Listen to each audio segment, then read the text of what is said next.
کہ میں سنت کے مطابق نماز پڑھتا ہوں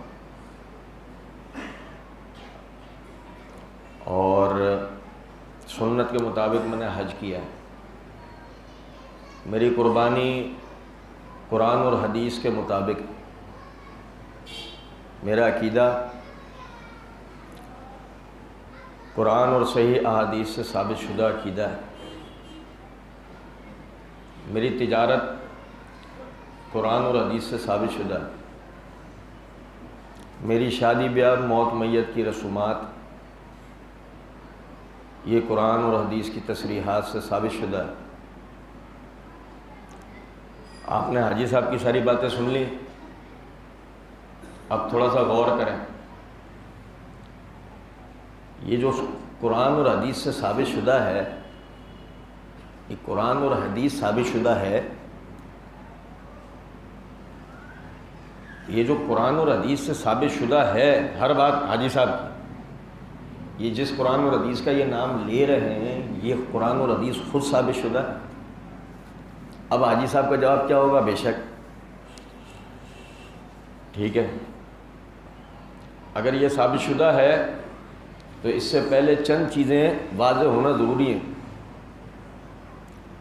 اگر مثال کے طور پر میں آپ سے کہوں کہ ایک ظالم، فاسق، فاجر، جھوٹے، دجال قسم کے آدمی کی گواہی کو آپ قبول کر سکتے ہیں تو آپ کا جواب کیا ہوگا؟ کچھ لوگ سوچ رہے ہیں کیا ہوگا، بتائیں. جواب دو گے تو میں بات آگے لے کے جاؤں گا، جواب نہیں دو گے تو مجھے لگے گا کہ سمجھ میں ہی نہیں آ رہا، آپ ہپنوٹائز ہوئے ہوئے بس بیٹھے ہوئے. سنیں ذرا بات. ایک جھوٹے، فاسق، غاصب، ظالم، قاتل قسم کے آدمی کی اگر مثال کے طور پہ آپ سے کہا جائے کہ اس کی گواہی قبول کر لو تو کریں گے؟ یہ ہوئی نا کچھ بات. تو اگر آپ اس کی گواہی قبول نہیں کریں گے تو سمجھیں دنیاوی عدالت میں اور دنیاوی آپ کا یہ جو آج کا جو نظام ہے اس کے اندر جب آپ ایک ظالم، فاسق، فاجر قسم کے آدمی کی گواہی قبول نہیں کر سکتے تو سوچیں اس بات کو کہ دین میں قبول کریں گے؟ دین میں تو بالاولیٰ آپ قبول نہیں کریں گے. ایسا ہے. اچھا جی، اب سمجھیں ذرا اس بات کو کہ کہنے والے نے یہ کہا ہے کہ بھائی یہ جو دین ہے یہ ثابت شدہ ہے. یہی تھی نا بھائی جان بات؟ ٹھیک ہے. اچھا بھائی اب جو آپ کے ہاتھ میں قرآن مجید ہے یہ آپ کو جمع کر کے کس نے دیا ہے؟ جواب چاہیے، جواب. صحابہ اکرام. اور یہ جو احادیث جن پہ آپ عمل کرنے کے دعوے دار ہیں یہ کس نے لکھی تھیں؟ صحابہ اکرام. اچھا یہ دے رہے ہیں آپ عقیدت والا جواب. اب دیں ذرا حقیقت والا جواب. یہ جو قرآن ہے ثابت شدہ جس کو آپ کہہ رہے ہیں یہ آپ کو جمع کر کے کس نے دیا تھا؟ ابھی ادھر والے سوچ رہے ہیں، بتاؤ نا بھائی. دیکھو حقیقت والا جواب دینا، عقیدت والا نہیں دینا، حقیقت والا جواب دینا. صحیح.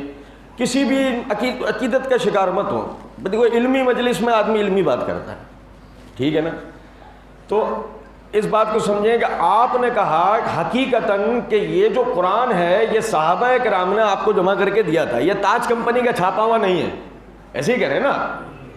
اچھا اسی طریقے سے جو احادیث ہیں یہ احادیث جو آج جن پر آپ عمل کر کے کہہ رہے ہیں میری نماز سنت والی ہے، میری قربانی سنت والی ہے، میرا حج سنت والا ہے، میرا نکاح سنت والا ہے، میری طلاق سنت والی ہے، یہ احادیث کس نے لکھی تھی؟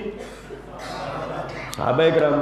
اور آپ نے یہ بات کہی ہے تھوڑی دیر پہلے کہ ظالم، فاسق، غاصب قسم کے آدمی کی گواہی آپ قبول نہیں کریں گے. یہ بھی آپ لوگوں نے کہا ہے. اب اگر مثال کے طور پر کوئی آدمی آپ کو یہ چورن بیچتا ہے کہ قرآن اور حدیث ثابت شدہ ہے لیکن صحابہ نے جمل اور صفین میں اور دیگر مقامات میں آپس میں کرسی اور منصب کے پیچھے لڑ کر ایک دوسرے کا خون بہائے، ظلم کیا ہے ایک فریق نے دوسرے پہ، آپ اس کی بات کو سن رہے ہیں اور ہاں کر رہے ہیں، تو یہ کون سی بات ہے؟ ایک طرف آپ کہہ رہے ہیں ظالم فاسق فاجر قسم کے آدمی کی گواہی قبول نہیں کی جائے گی، ایک طرف آپ کہہ رہے ہیں کتاب و سنت ثابت شدہ ہے، دوسری طرف آپ کہہ رہے ہیں کہ ایک فریق نے ان میں سے ظلم کیا تھا. یہ کون سی بات ہوئی پھر؟ اگر انہوں نے ظلم کیا، ان میں ایک فریق فسق فجور کا ظلم کا شکار ہو گیا، غصب یا دیگر جو ہے وہ معاشرتی برائیوں کا شکار ہوا، تو میرے بھائی اس کے بعد اس کی عدالت اور اس کی گواہی قبول کیسے ہوئی؟ سوال ہی نہیں پیدا ہوتا. اب دو میں سے کوئی ایک بات آپ نے تسلیم کرنی ہے اور ایک کو آپ نے رد کرنا ہے. یا تو کتاب و سنت غلط ہے یا ان کے بارے میں جو یہ باتیں کی جا رہی ہیں وہ غلط ہے. کیا قبول کریں گے؟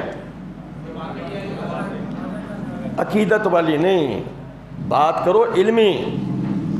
کوئی بیٹھ کر آپ کو یہ کہے کہ میں آپ کو بخاری مسلم پڑھ کے سنا رہا ہوں، میں آپ کو تاریخ پڑھ کے سنا رہا ہوں، میں صحیح روایات پڑھ کے سنا رہا ہوں، تو آپ ان سے کہیں کہ اصل میں یہ جمع بھی انہوں نے کیا تھا، کسی اور نے کیا تھا؟ یہ میں نے شروع میں آپ سے پہلے پوچھ لیا ہے کہ یہ جمع کس نے کیا تھا؟ یہ سب چیزیں لکھی کس نے تھیں؟ لکھوائی کس نے تھیں؟ کن کی نگرانی میں یہ سب کام ہوا جنہیں آج آپ ظالم فاسق فاجر نعوذ باللہ ثابت کرنے پہ تلیں؟ یہی وجہ ہے کہ ہمارے ستیلے بھائیوں نے یہ عقیدہ رکھا ہوا ہے، سمجھ گئے ہوں گے آپ، ہمارے ستیلے بھائیوں نے یہ عقیدہ رکھا ہوا ہے کہ یہ جو احادیث ہیں یہ من گھڑت ہیں، اور یہ جو قرآن ہے یہ اس ترتیب پہ ہی نہیں ہے، اس طرح ہی نہیں ہے جیسے محمد صلی اللہ علیہ وسلم پہ نازل ہوا تھا. انہوں نے اپنی کتابوں میں یہ عقیدہ بیان کر رکھے. لیکن آپ خود کو اہل سنت کہلوانے والے، آپ تو یہ عقیدہ نہیں رکھتے، تو آپ جو قرآن اور احادیث کے بنیادی راوی ہیں ان پہ جرح کرنے پہ کیوں تلیں؟ آپ تو اپنے ہی پیر پہ کلہاڑا مار رہے ہیں.